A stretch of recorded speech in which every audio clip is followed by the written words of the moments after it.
Hey, welcome back to the About the Labor podcast here at VikingsTerritory.com. I am BJ Reidell, back here with my guy, Drew Mahowald, and today we're finishing up our midseason awards during the bye week here with some more, let's call them flavorful awards on this show. We'll also talk a little bit about the bye week itself and whether it came at a good time for the Vikings or not, and then we'll finish up with our picks for the week. Obviously, the Vikings aren't playing, so we'll do a little bit of Friday frenzy action and do our picks, and that'll be a little kind of cumulative NFL wrap for the week here. So let's get started right away since we've got plenty to get to. Starting off with a word from our sponsor here, Shamrock's Irish Pub in downtown St. Paul. That's 995 West 7th Street. 55102. You can grab a burger down there. It's an absolutely fantastic bar to go down there on the weekends. They've got live music on Saturdays and Sundays, sometimes on Fridays as well. Fantastic specials each and every month, as well as daily specials as well.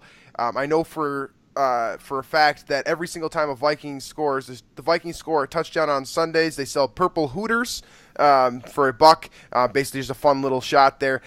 So absolutely a great place to go. Check out Vikings games, Wild games, and as I've said on the most recent shows, they shuttle to both U.S. Bank and down to the X. So Shamrock's Irish Nook in downtown St. Paul. Make sure to check that out. Okay, so let's start off with this discussion about the bye week itself. Last year, obviously, Vikings fans have reminded me this a million times this week. Vikings started 5-0 last year and obviously crashed coming out of the bye. This year, the biggest question mark is, are they going to crash again? Is this going to happen again? Like, are they going to come out flat coming out of the bye and basically derail their entire season? And fall flat. It's a fair question to ask as a fan, I think, just because it has happened in the past. There's reason to suggest that won't happen, but the primary question here is first of all, is this the right time for a bye for the Vikings specifically? And then in addition to that, how do you expect them to come out of the bye? Do you think that they have learned from their mistakes last season, or do you expect some sort of sluggish repeat effect? Well, I mean, there's really no way to predict the kind of the sluggish start thing. I don't think there's really anything that can really signify that when you look at the way they play on the field. Same thing as last year. There's really no way to explain that type of thing. It's just kind of something that happens, really. And with the Vikings, I think this bye week is actually a really good spot for them, despite the four-game winning streak and everything. Just because of that quarterback position, it gives Teddy Bridgewater an off week, another week, the Vikings another week to figure out the quarterback position, see how Teddy comes along, and not, I don't want to say risk it with Case Keenum in there because it hasn't really been risking anything, but I think you know what I mean, though, when I say, they can put off, not having that upside, I guess, for another week at quarterback.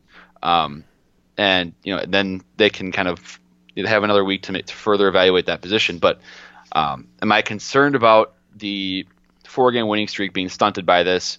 I would say yes, but the team is so healthy.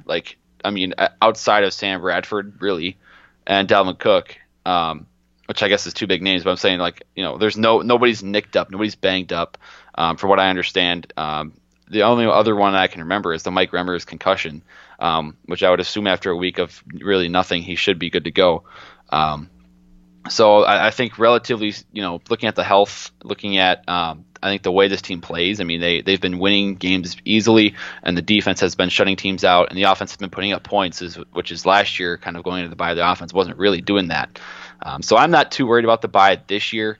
I just think it's a pretty good spot for the Vikings to kind of not get too high on themselves, kind of figure out where they're at, and figure out that quarterback position too. Absolutely. I think it was Mike Florio that said this, that I heard him say this, a couple days ago or something like that, saying that there's no exact science to when a bye week is good, right? If you're not winning going into a bye, is it a good time? I mean, because it kind of gives you an opportunity to reassess yourselves, I guess. Yeah.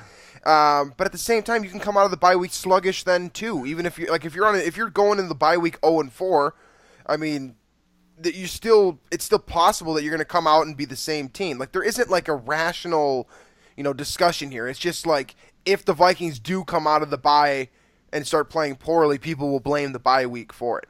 So I'm not really someone that buys into that. Like I think that it's important for like people like Mike Zimmer, Pat Shurmur, or like Rick Spielman and co.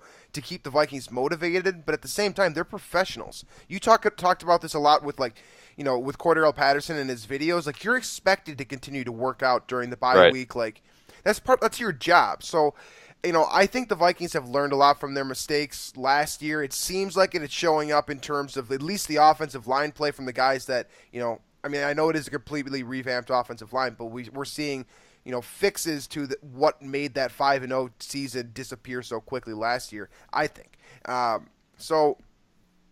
don't think there is a right time for the bye. I think this comes at a solid time. You mentioned the injuries. I think, nobody is like severely like banged up to the point where like they probably wouldn't play this Sunday, but there's guys like, Stephon Diggs who has issues. It's good to get him a week off always, it seems like.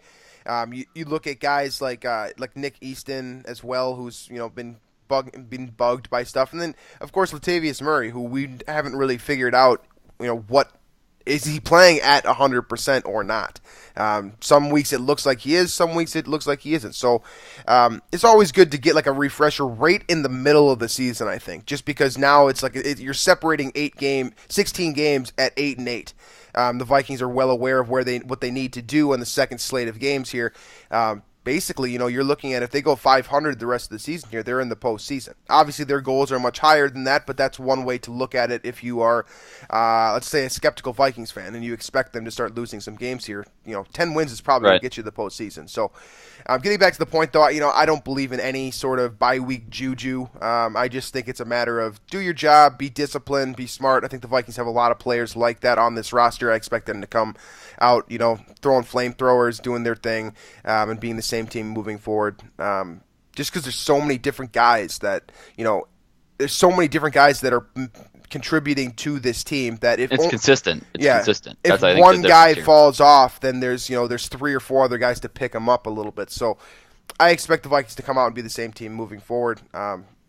Maybe that is setting myself up to fail a little bit just because we've seen what the Vikings have done in the past. But, I really am starting to believe in what this team is producing on the field and, the coaching staff and what they're doing. So I'm going to buy into them for now. And obviously, that changes week by week in the NFL anyways. So that's where I'm at right now, and that's how I feel about the bye week. So from there, let's get into these midseason awards since we do have a bunch of them to cover here. Starting off from the top here, what did you start with here, Drew? I can. I'll find him here. Hold on one sec. I got to bring him up here. But I went a little bit of a direction with some coaches, coordinator awards, position coach awards, and then some injury stuff. I'll start. Let's see here. I will start with. Let's go with the midseason best coordinator. Basically, there's 3 options here. Obviously. George Edwards, defense, Pat Shurmur on offense, or Mike Prefer of special teams. Who you got? Well, I think that George Edwards has obviously done a tremendous job. And what's fun about these polls that you put out today is a lot of them are relative to what the Vikings were last season. So you think about when a coach wins Coach of the Year, it's typically not a coach of a good football team. It's going to be a football team that played much better. That basically the coach elevated the talent to the point where nobody expected. Yeah. And for me, that's Pat Shurmur here. The Vikings offense is a lot better than expected, even losing Sam Bradford and Dalvin Cook. He's done a tremendous job getting Case Keenum prepared.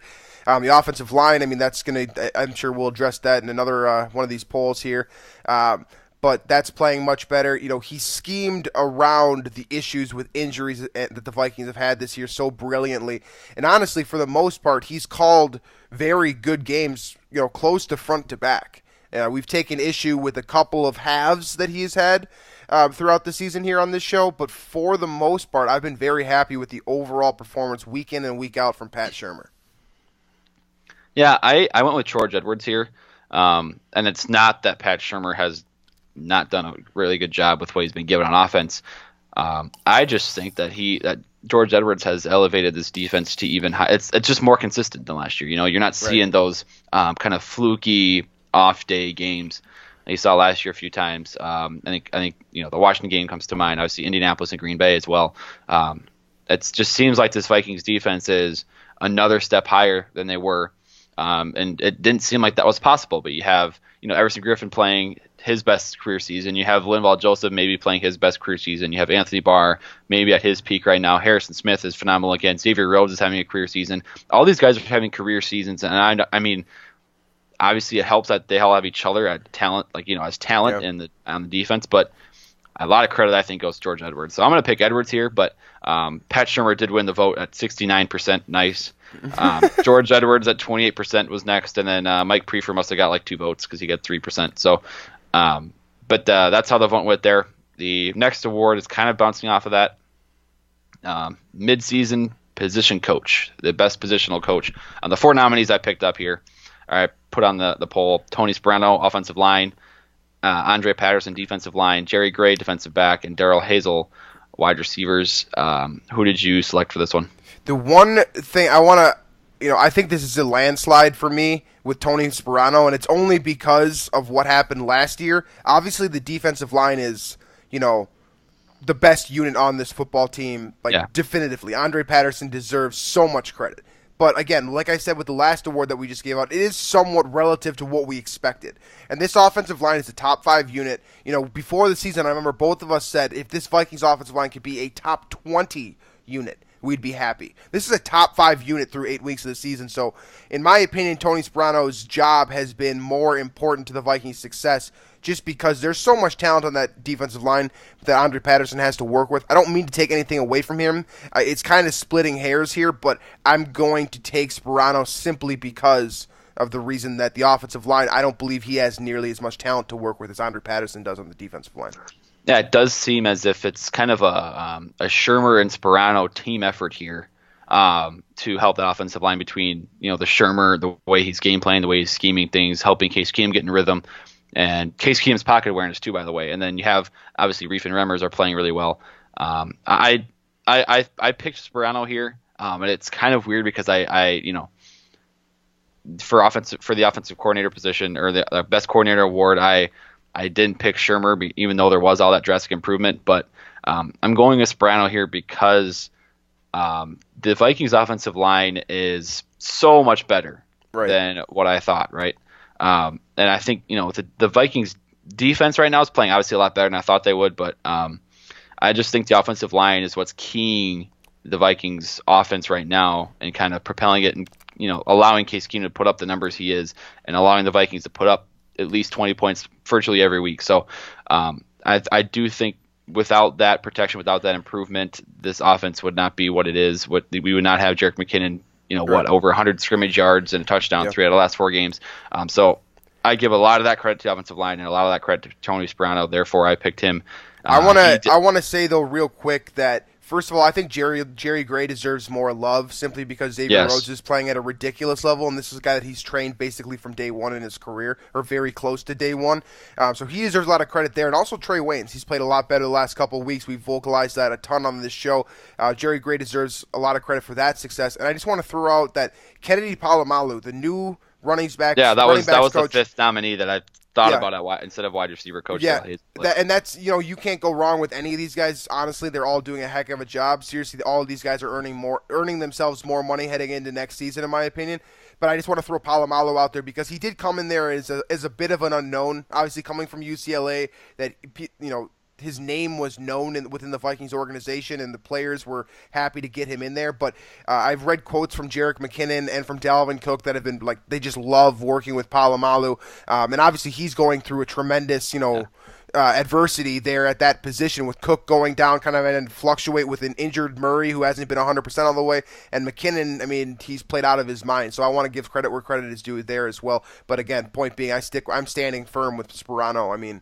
The job he's done is just, it's astronomical. Right. I remember when I talked to CJ Ham at camp, he had so many good things to say about Palomalu as well, and specifically the way Palomalu was he had worked with Greg Jones before, fullback for the Jaguars, and that's how he transformed CJ Ham into the fullback position. So obviously a lot of credit goes there as well, but I went with Sperano. He won the vote at 48%. Andre Patterson at 42% is right behind him, and Jerry Gray only got 5%. Daryl Hayes only got 5%. So it was kind of a 2-horse race there for for our next one here, this is a really close one here. Vikings midseason best pleasant surprise, kind of the guy that you did not expect to perform as well as he did. The 4 nominees I chose for this one were Riley Reiff, Mike Remmers, Case Keenum, and Anthony Barr. Who did you have here? Okay, so for me personally, there are 2 guys of these 4 that I am actually surprised by. Because, if you go back on the show, I spoke very highly of Riley Reiff. I expected him to ascend in, heading into the prime of his career. So I'm not shocked by Riley Reiff. Obviously, he's playing better than any of us could have really hoped. But I knew that this was a possibility for this guy. So I'm not shocked by Reiff. Happy about it, not shocked. Case Keenum and Mike Remmers are the 2 guys that I dogged really hard coming into this year. I was like, I basically said with Keenum, I thought Heineke should be the backup. I've been proven wrong on that. I've admitted to being wrong about that. So he has certainly been a pleasant surprise for me, Case Keenum. But the one that I went with here is Mike Remmers, and that's just because, I believe he's allowed, I think it's 1 or 2 sacks in the year. I can't remember what the number is. Very, not very a big few. number. It's not a big number. Yeah. Less pressure than we all expected. Very solid at the right tackle spot. Remember, he's only getting paid $6 million or $5 million to do that job. So they have they basically got a guy who is playing like a stud for cheap off the market this free agency. He comes in and has been light years better than fans said that he would be, than we said that he would be. I mean, everyone across the United States should be shocked about Mike Remmers' play this season. It's bar none through 8 games his best season of his career. That's why I'm going with him as the most pleasant surprise.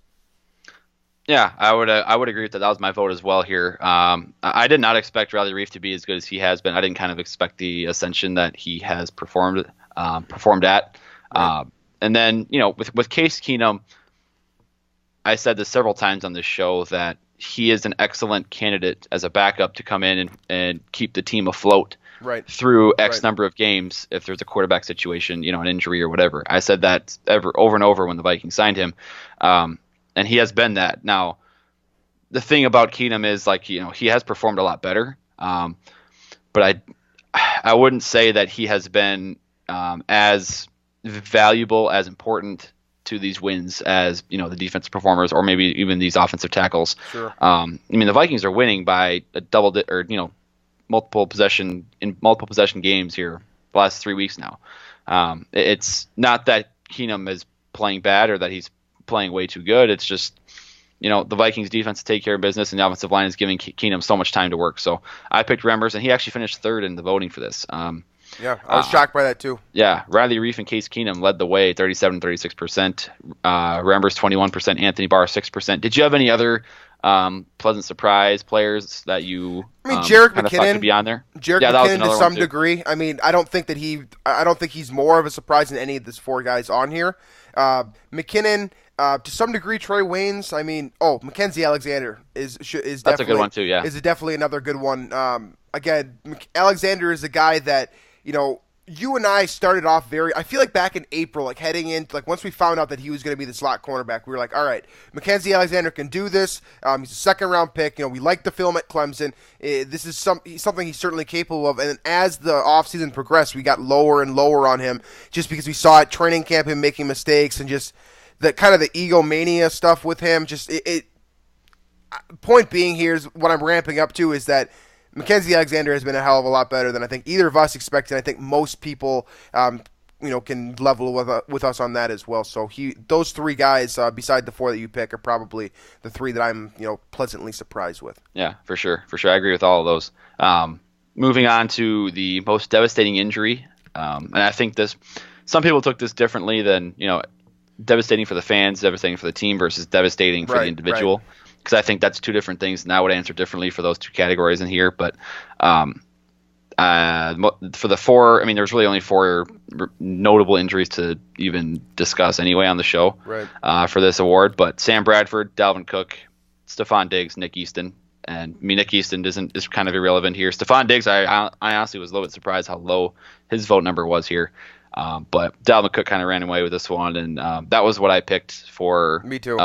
This vote too. He had 86% of the vote. I think I think the thing about this poll, it tells you a lot about one, how confident people are in Case Keenum and like how his ability to replace Sam Bradford. People are really getting on board and behind Case Keenum, I think, because that takes away from the loss of Sam Bradford, especially coming off of that. It also says how much they trust Teddy too. Right. That he can come back in and play, and now Sam Bradford is essentially to what from what his name has hardly come up the last 3 weeks. Yeah. He's almost out of the quarterback situation altogether, which it shows how well the Vikings have prepared for a Bradford injury, and B, how good the depth is there with Keenum and Teddy, and how good the pieces are around him too. The thing about Dalvin Cook, why I think that he rightfully won this in a landslide, is simply because he's a rookie and he has so much more to give. It just sucks to see the kid go out with an ACL injury. Anytime you blow out a tire, it's devastating,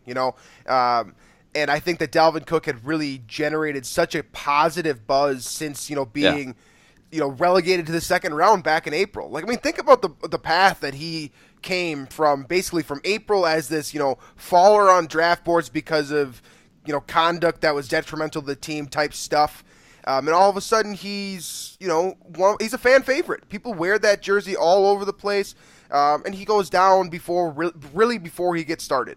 It's similar to what happened to Deshaun Watson, just at the running back position versus the quarterback position in my mind. It's two guys that sky's the limit for them, and it just feels like the fans are like losing out on brilliance by these guys being sidelined by injuries. So I feel like Dalvin Cook, for me, I lost the most fan value by him going down simply because I was so excited to watch that kid play. We were amped about seeing him play, and just seeing him do everything so perfectly. It just it broke my heart to see him go down. So that's why he gets my award here. Yeah, and it's not insane to say that the Vikings may have won that Lions game if he hadn't gone down, because he was really starting to pick it up at that point in the game. He was really finding a groove on the ground and in the passing game. Let's keep in mind, too, that the play that he was injured on, obviously he fumbled on that play. That's right, yeah. And that fumble was a mega turnover. And I cannot imagine because that ball wasn't punched out. That was there's a reaction. Yeah. So if that ball isn't fumbled, basically if he doesn't twist up his knee there and just falls down and goes down, Vikings are they were rallying at that point, too. They might have gone down and scored there. So it could be a different season, but honestly, put it simply, I'm happy with this season as is at 6-2. I'm not going to complain too hard about that, but it just with Dalvin Cook, you hope that he comes back and plays the same way he was. And these injuries, the fact that these injuries in the grand scheme of the NFL and how there's been so many injuries this season, none of these are that devastating at all. They're at looking least the way rather insignificant right now, at least. I mean, McKinnon and Latavius Murray have stepped up very well to replace Dalvin Cook.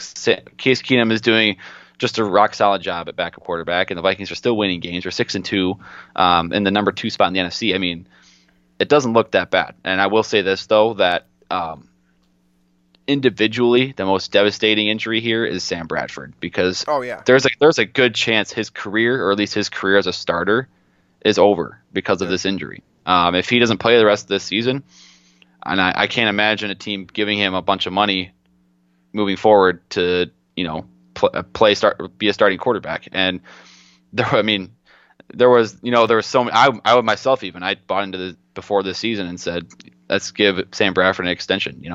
I thought he had earned it, and I thought it was a safer play, to be honest with you, because if he had performed super well this season, that number would have only gone up as far as price goes, and he probably would have ended up taking the highest he would have been the highest contract ever as a quarterback. So I thought the safer play was to pay him now, or pay him before the season where he's relatively cheap, and move forward there. But this injury obviously proved me wrong. That's just the NFL though too. That's not something you can predict. We don't do this show to predict injuries. We predict based off of what would happen, assuming they don't get injured. Anytime you're predicting injuries, you're just trying to pretend like you got a crystal ball or something like that. That's just, it's not going to happen. Anytime, injuries are injuries, and it's they suck, and that's why I'm sure nobody would be happy to win this award. But it is what it is. So on to the next one here. Let's see. I kind of this was more of a prediction here. I asked the followers to predict how far the Vikings will go in the NFC playoffs. So obviously the options were no playoffs, wild card round, divisional round, and then I put NFC Championship and Super Bowl together. Yep. Where are you at right now here? I personally said divisional round. And that's not because, again, I also made the case earlier this week that the Vikings are Super Bowl contenders. Now, let's hone in on that word that I just used. Contenders. Not favorites, contenders. I think this team can absolutely challenge to be in the Super Bowl. I'm not going to put it past them to make it to the NFC Championship game or play at home at US Bank. But right now, I need to see what Teddy can do first before I can formally be like, all right, this team can take down anyone if they play their best football. That's what I need to see right now. Or it's either that or I need to see Case be more consistent. Those are the two caveats for me that make this team a Super Bowl favorite. Right now, they're just a contender with that defense and adequate quarterback play. So for me, I said the divisional round, but 8 weeks can change a lot of things. We could find out a lot about Case Keenum, or we could find out that Teddy Bridgewater is in fact ready to play and he's the same guy we thought he was going to be, or maybe something completely different. So for me, playoffs for sure. I'm not confident enough yet to say NFC Championship or Super Bowl. Yeah, I'm still at the point now where I'm not betting on Minnesota Vikings, the Super Bowl contender with Case Keenum. Now, right.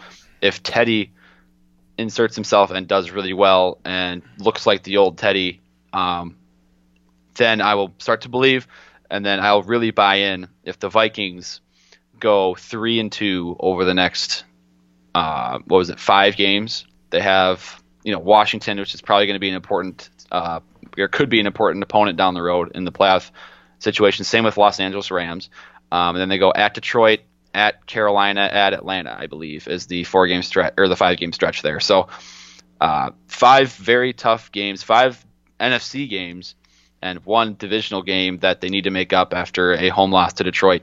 If they can get out of there with 3 wins in that 5-game stretch, they would be then 9-4, and I believe they would have Cincinnati, Green Bay, and Chicago to finish the season, which looks like that would mean 12-4 would be pretty realistic if you ask me. So if they could be 9-4 after I think it'd be week 14, I would start to really buy into this team as a Super Bowl contender, because they would likely get a bye, which would mean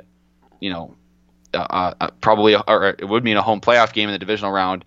And I would really like the Vikings' chances after that. So I'm not going to buy into it yet, but Teddy Bridgewater, how he performs when I'm going to say when, because at some point he's going to get in. He's going to get into game action. Right. When he gets in, how he performs, and then B, where the Vikings are record-wise after week 14.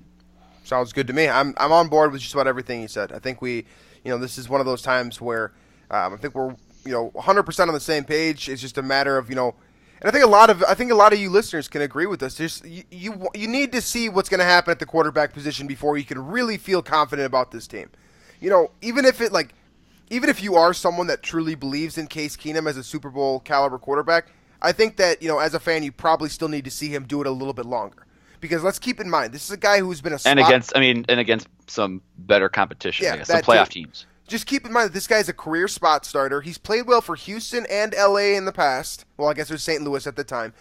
So you want to see him string it together for more than, 6 games for him now in total? I'm not trying to diminish what he has done, but he needs to do it more consistently, and I need more proof before I can truly buy into the fact that this Vikings team can go into, for example, Philadelphia and get a W in the postseason. Because right now, let's just be real. Carson Wentz is playing better than Case Keenum. Their defense is, Malcolm Jenkins, Fletcher Cox. That's a great defense too. I don't know if the Vikings can hang with them if they're getting bad Case Keenum. So I need to see more of him. I need to see more consistent play. Whoever it is, don't care who's in the driver's seat as long as the road trip ends in February. That's where I'm at. So on to the next one here. Yeah, we got our last one here. This is more of a fun one I threw up, but the best takes on the About the Labor podcast for the options, it was obviously BJ, Drew, and then both equally elite takes. That one won, so congrats on having elite takes on the show. Let's pat ourselves on the back for that one. 51%. But then second place was as of now. There is still 15 hours left on the poll as of right now. It was a late add to the polls. So as of now, BJ leads Drew at 26% to 24%. Or excuse me, 26 to 23% with 51%. And the both equally elite takes. Those people that didn't want to hurt anybody. I probably shouldn't have added that one. I probably should have just went straight up BJ versus Drew. But it's funny that, and it is funny if someone does think that like it would hurt our feelings if someone, you know. I know. But I'm happy. I'm happy to be crowned the mid-season elite take award winner, at least of this recording. It sounds like I might be able to pull away here. Thanks to the fans, the listeners. I knew you guys were smart. It was just, it was a matter of putting it on paper. Hey, let's check the scoreboard of our picks, huh? Let's check the scoreboard. Yeah, let's get into that actually. Well, you know what? Let's do the Friday Frenzy before that. Oh, geez, Friday Frenzy. I didn't even think of anything. So I got something for you, and it's based off of Thursday Night Football, which is something that I feel like this is a trend that we've been doing recently, just because it's easy. Buffalo Bills, weird team this year. Team coming into the year that traded away Sammy Watkins to the LA Rams. Basically, they've sent, at the trade deadline, they sent Marcel Darius down to Jacksonville. They've mortgaged a lot of the guys that were former cornerstone blue chip players in their system, and yet they're still winning. They're still winning games. But then they come into this New York Jets game, and all of a sudden the Jets are blowing them out. So these are two sides of the spectrum for me here. Buffalo is a team where people were starting to say Buffalo is a real team. And now it's like you just lost to the Jets by like what? It's like 20 plus or something like that when we stopped watching to start recording this. So, first of all, Todd Bowles is doing a hell of a job as the New York Jets head coach. Kudos to him because a lot of people thought that was going to be like an 0-16 potential team. I think I predicted 3-13 for the Jets. They've already outperformed that. So I didn't even predict that. I'm pretty sure I predicted them to go, 0-8 Detroit Lions or something like that. Yeah. Nothing there. So kudos to the New York Jets and Todd Bowles because hell of a coach. You remember the former defensive coordinator in Arizona he set the tone with that Dion Buchanan defense and Patrick Peterson out there. Hell of a coach. Really, really happy to see him having some success because he's basically unfireable at this point. That roster is a disaster, and yet he's still finding a way to win games. Hell of a job by him. On the other side, I want to ask you this: is this the end of the Buffalo Bills? Like, are they going to fall apart now? Because I never believed in him though. I picked them to beat the Jets, but that's because it's the Jets, and I still don't believe in them either yet. But right. I don't know. I've never, and this is going to be weird. This is going to sound weird, but I've never bought into Tyrod Taylor. It's 50-50 with him. I feel like. Yeah. Okay. I just never bought into him, and I feel like that offense just isn't. It's not enough for me. Like Sean McCoy, when he's not running the ball effectively, that there's not much there for that offense. So I don't know. I never bought into them, and they're definitely not going to challenge New England for the division, like some kind of maybe anticipated. I'm not sure they're going to make the playoffs at this point, though. What are they now? 4-3 or 4? I look at this 5-3. I look at this division, and I was buying into Buffalo's defense. I didn't think they were going to challenge the Patriots by any means, but now I'm seeing that the Patriots are probably going to run away with this thing. Because I don't the Jets are playing well, but this isn't sustainable for them, in my opinion. Obviously, 8 games, lot of stuff can happen still, but I think that the Jets are a prime candidate to fall back to earth. So basically, in my opinion, Patriots have a cakewalk to a first round bye at this point here in the AFC, just because the division is trash. Buffalo's every year. Yeah, it's an interesting situation there. I just think that it's very weird with Buffalo. What were they doing getting rid of Watkins and Darius and they find out that they're still winning, and why are you getting rid of your cornerstone? I get that you're trying to shed salary cap with Darius. That is the only logical reason for why they traded him. But Sammy Watkins, was it just a matter of we're done with you, we're sick of you being a roller coaster with injuries, basically? I don't know. I just don't get what Buffalo is really ever doing. And honestly, I thought when Doug Whaley got booted out of the GM spot last year that things would change. But I think at the end of the day, it's the ownership in Buffalo that kills that team. I think that they're too involved or something like that, which is, we've talked about this on the past with the podcast with Ziggy Wilf basically, distancing himself from the team except for situations like the Adrian Peterson case and, the Standing O stuff, that kind of thing. Things that revolve around the entire organization Wilf comments on, but he doesn't try to play GM from his owner's box, you know what I'm saying?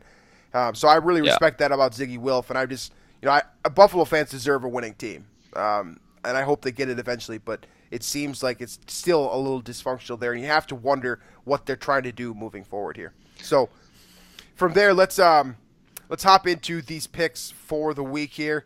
We were planning on doing this on the on the About the Labor pregame show, aka the About the Labor midweek show, but we forgot to do this. So let's run through these real quick here, starting off with this Buffalo at the New York Jets game. Obviously, that game is, I believe, concluded as the time we're recording here. It seemed like Buffalo was getting absolutely trampled, both Drew and I, and then also Jordan Reed, who entered his picks for us, but didn't get to give him on the most recent show. All picked Buffalo. So it looks like we're going 0-3 to start it off here. Nice. Next one here. I just want to point out, by the way, that over the last 2 weeks, I am 21-7. So I'm starting to figure it out here. It's getting a little hot. Very slowly closing the gap. There you very go. Slowly. Gradually, yes. Because I'm 19-9, so it's not like I'm going away, Right. Moving on to, I guess, the first game here that we don't know the result of. Baltimore at Tennessee. Joe Flacco against Marcus Mariota. Ravens. Did the Ravens win last week? Yeah, they put up no. This is bad. I don't. Was it last? Yeah, last week was the one they won 40-0, right, against Miami. Yeah. Oh wait. Yeah. That's right. Yeah. I think. Yeah, it is 40-0. It was Thursday night game. That's what it was. Yeah. So. Yeah, I don't know. They're a weird team, man. When they're healthy, they're very solid. Well, that was one of those weird Thursday night games that just I'll never be convinced. Miami is awful on Thursday. I don't know what it is with them. They can't play on Thursday. It always I picked Tennessee in this game. I'm not confident about this pick at all, though. Neither team has been as good. Well, I didn't really expect the Ravens to be good, but the Titans have not been as good as I thought they'd be. Yeah, I'm also taking Tennessee. Basically betting on Marcus Mariota here. I mean, I think he's a phenomenal quarterback if he's healthy. Him, Derrick Henry, DeMarco Murray, they give him the best chance to win. On the next one here, Tampa Bay at New Orleans. Drew Brees and the Saints try to continue rolling with another big NFC matchup within the division here.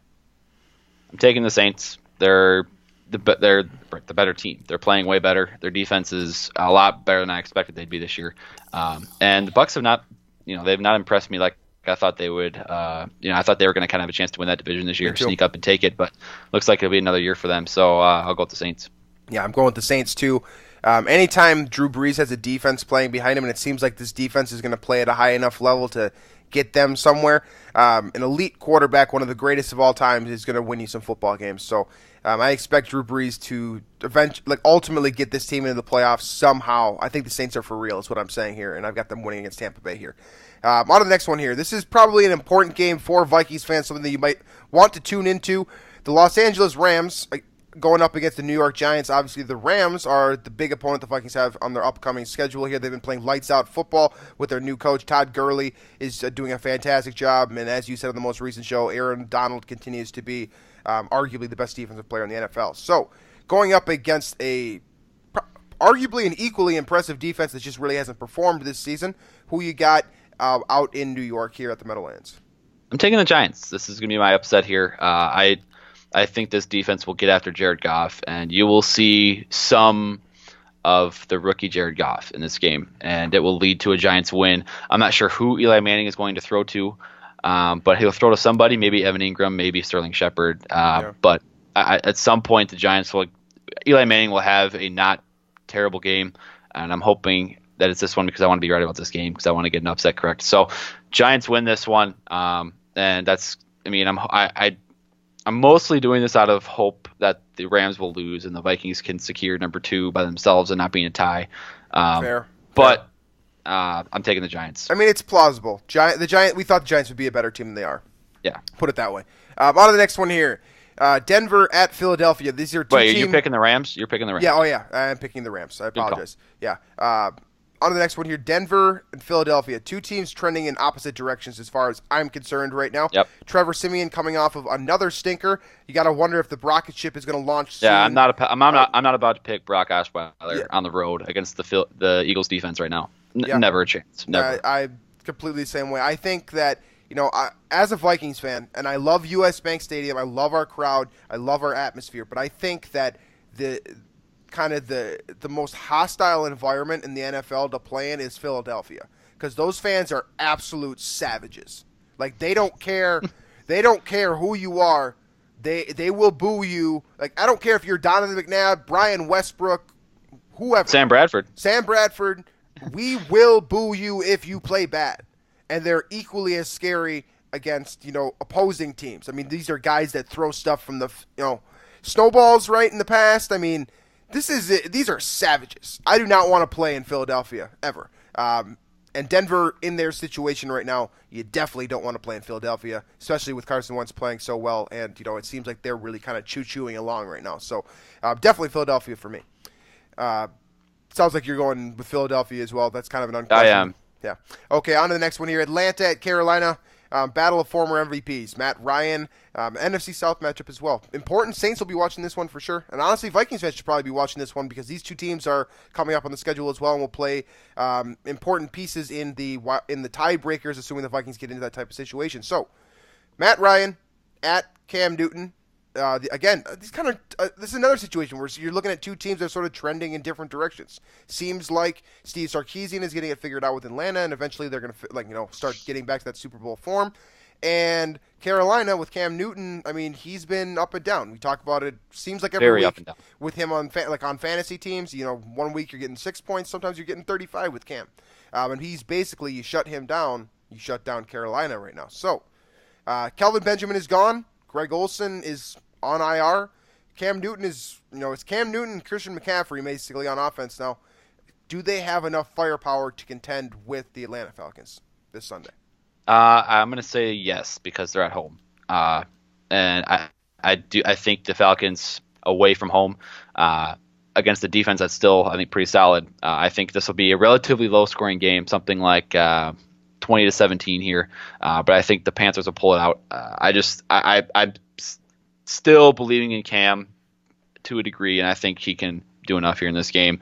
I'm waiting for Christian McCaffrey to get it going on the ground. Yeah. And obviously, Jonathan Stewart's taking some of that as well. But as a receiver, he's been phenomenal. It's just maybe he is a wide receiver. We talked about that. We said that over and over that this guy's. I said he was the best receiver, in the draft class, and he was not even playing receiver. Right. So we'll see how that works out. But I'm bottom line, I'm taking the Panthers in this game. All right, Atlanta for me. So moving on to the next one here, Cincinnati at Jacksonville. Blake Bortles at quarterback, always a question mark, I guess, just because he's your quarterback. But that defense is playing elite football. They bring in Marcel Darius. Jalen Ramsey's looking like about one of the best cornerbacks in football. Miles Jack is doing Miles Jack things.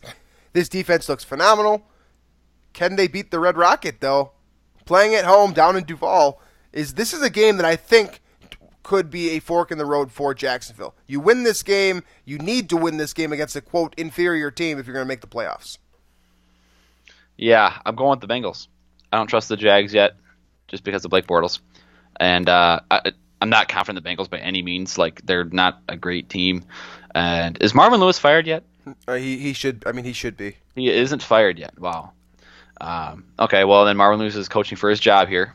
And and I think he gets it done. All right. Well, I mean, that's, coaching for your job has gotten it done in the past for teams.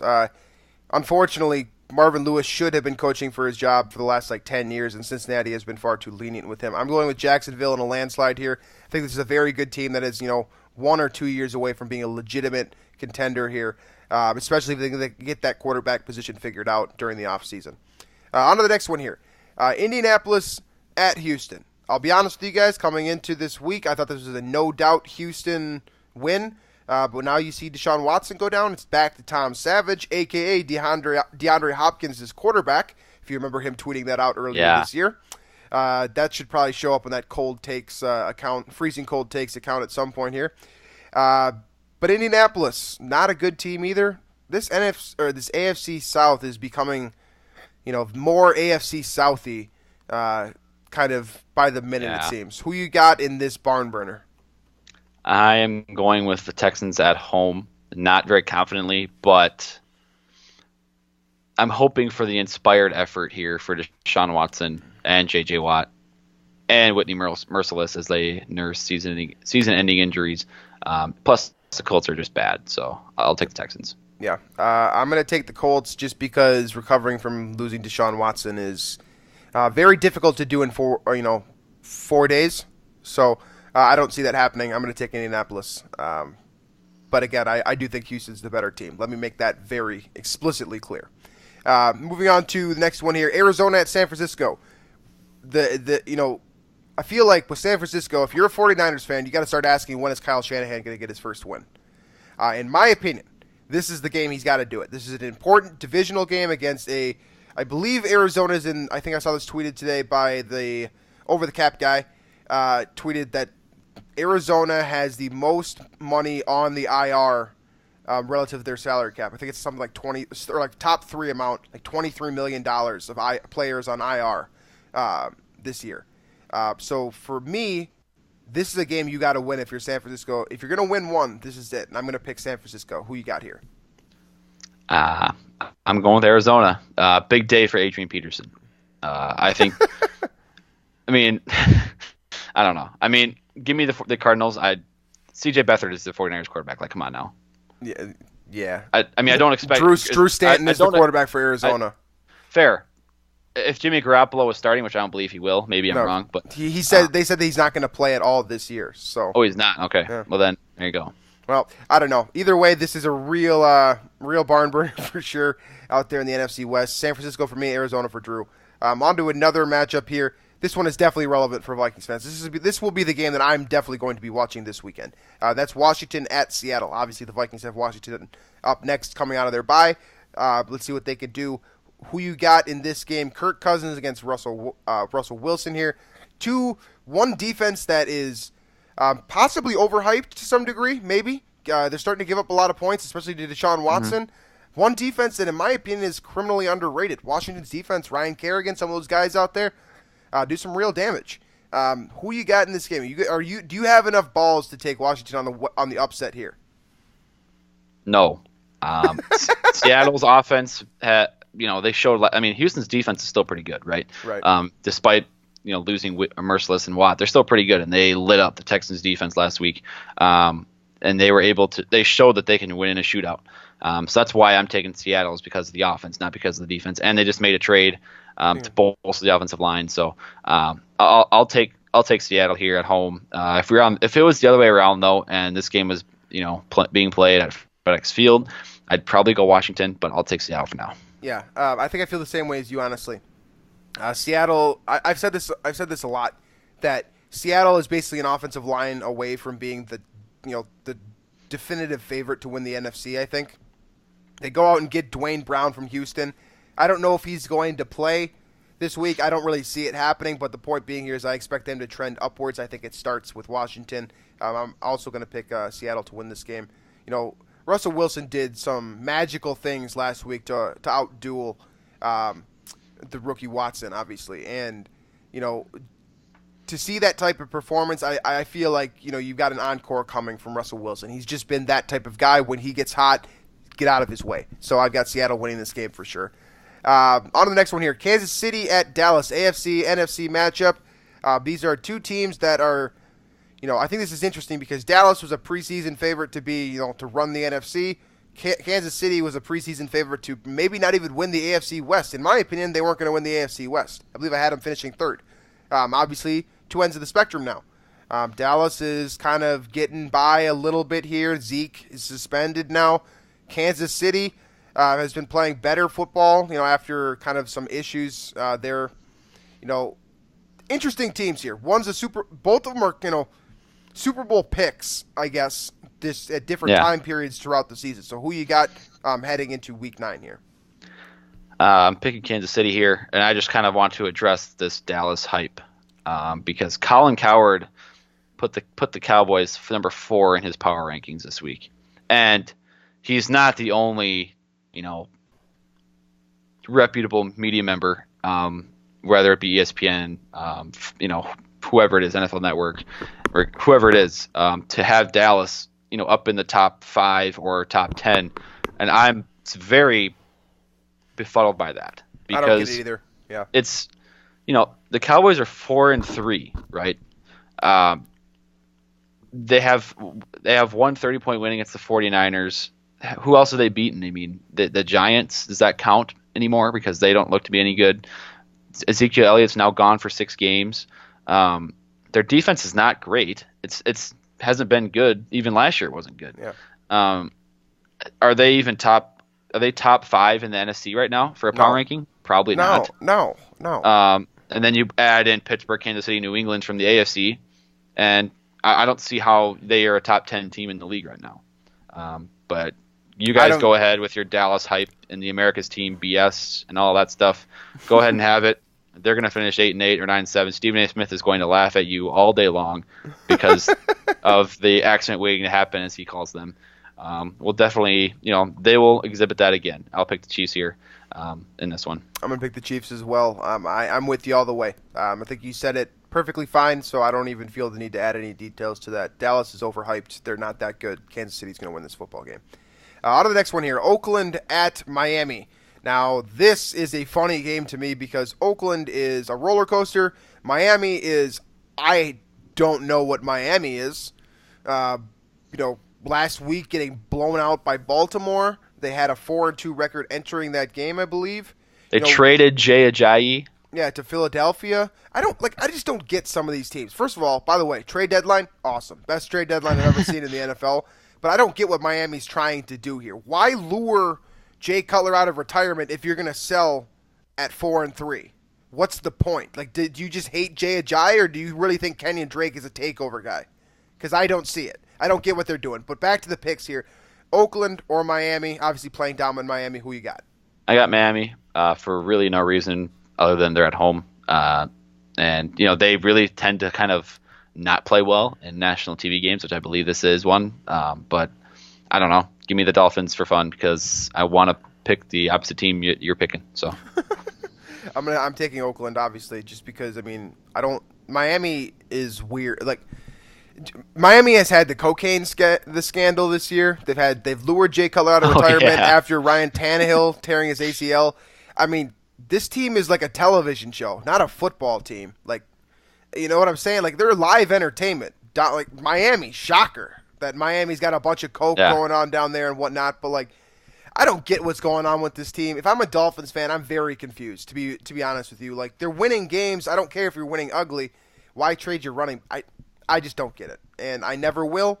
So I'm taking Oakland because I think that's a team that's at least trending in the right direction, whereas Miami for me is just not going anywhere fast right now. So on to the next one here, probably the most important game of the week for Vikings fans. I'm sure every Vikings fan that listens to the show will at least be tuning in or at least checking the scores here. Detroit at Green Bay. We got a question earlier this week, or I got a question earlier this week on Twitter, basically asking who to root for in this game. Which this is probably a good opportunity to answer that same question here. Detroit's playing at Lambeau. No Aaron Rodgers. Matthew Stafford has been, kind of up and down. They seem like they're regressing to the mean in terms of comebacks within 2 minutes of the game.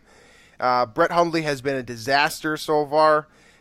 There's a lot of kind of interesting storylines going into this NFC North matchup. So I want you to give me 2 things. We're going to treat this like the Vikings game for the week. Like I said, I want you to give me 3 things. First of all, score prediction for this game. Who you will be actually rooting for, actively rooting for as a quote fanalist, and 3, I guess who do you think is going to win this game? So I guess score and who's going to win this game are the same type of thing. But yeah, they are. You know what I'm saying? Yeah, I'll take the Lions are going to win the game. I'll take it, 24 to 14 or something like that. It's going to be about a 10-point game, I think. But I would root for the Packers just because I think you're treading in dangerous waters here. That Greg or the guy that Neil, is it Neil that came after you for your Aaron Rodgers love? Oh yeah, Neil Smith, that guy.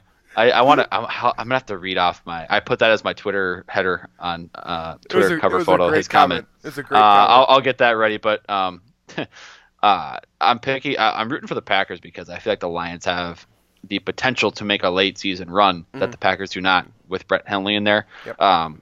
And especially, given that the Vikings don't have that tiebreaker yet, they lost to the Lions. So the Vikings should be more scared of Detroit. And so it'd be better for the Vikings if the Packers won. But here's the Neil Smith comment. This was it on a roundtable or was it on about the labor? Roundtable. Okay. He said, I have been listening to a few ATL shows, and I was wanting to know if anyone has been consoling Drew on the Aaron Rodgers injury. If I was in charge of the roundtable, I would mute Drew every 5 minutes on each show for the apparent love affair he has for Aaron Rodgers. Thank you, Neil, for your comment. You made my Twitter header. Pretty hilarious. I'm actually with Drew on this one though, so I don't think this is a part of his Aaron Rodgers love. I think this is for him. You root for Green Bay because Green Bay doesn't have a quarterback and Detroit does. So what Drew said about Detroit having the potential to make a late season run here, cut him out at the knees now. Step on the neck. Take him out. If Green Bay wins this game, Detroit is in real trouble. Vikings have a 1.5 game lead right now. That can be bolstered up to, I guess. No, okay. Well, the Packers are technically in second place right now. So I'm still not gonna. Even if the Packers get to 5-3, I don't expect them to win. Packers can't compete with the Vikings without Aaron Rodgers. Case closed. Their roster just is not. They don't have enough on their roster to do so. That's why you root for the Packers. But realistically, you root for a tie, right? I mean, sure, yeah. Yeah, that's where I'm at. That's optimal. Let's do that. My scoring prediction for the week will be 18-18.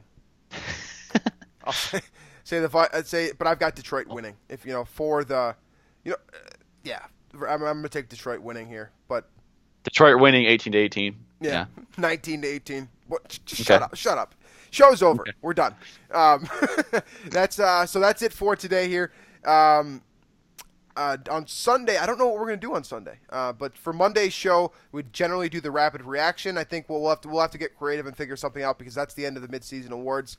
Thanks to everyone that participated in the polls. I think we were averaging about 300 votes per poll, so you guys definitely did your part here and gave us something to work with. We really appreciate that. It means a lot. I want to give a special shout out to _handy13_ name is Jay on Twitter for spreading the word about the podcast. We got a tweet from his buddy that basically said, love listening to the show. Thanks for hooking me up with this, and I just want to extend our thanks to you for spreading the word.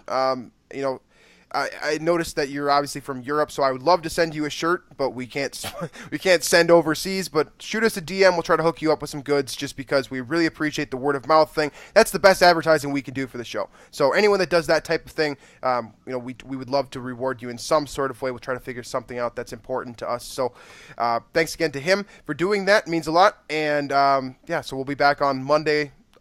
Regular schedule on Monday. Everything will be back to usual then. After that particular show, we'll have probably some updates on Teddy Bridgewater, obviously, and we'll start looking at the Washington Redskins and what the Vikings are going to do during the second half of the season. So, VikingsTerritory.com, iTunes, Stitcher. If you're on YouTube right now, make sure to hit that subscribe button and tell your buddies about it to hit the subscribe button because that's good news for us. Anytime you leave a review for us on Stitcher, iTunes, that kind of thing, we love that as well. So, thanks for all the support. As always, thanks for participating in the polls and all that kind of stuff that we throw your guys' way. Sorry for blowing up the timelines this week, and we will see you guys later on this week.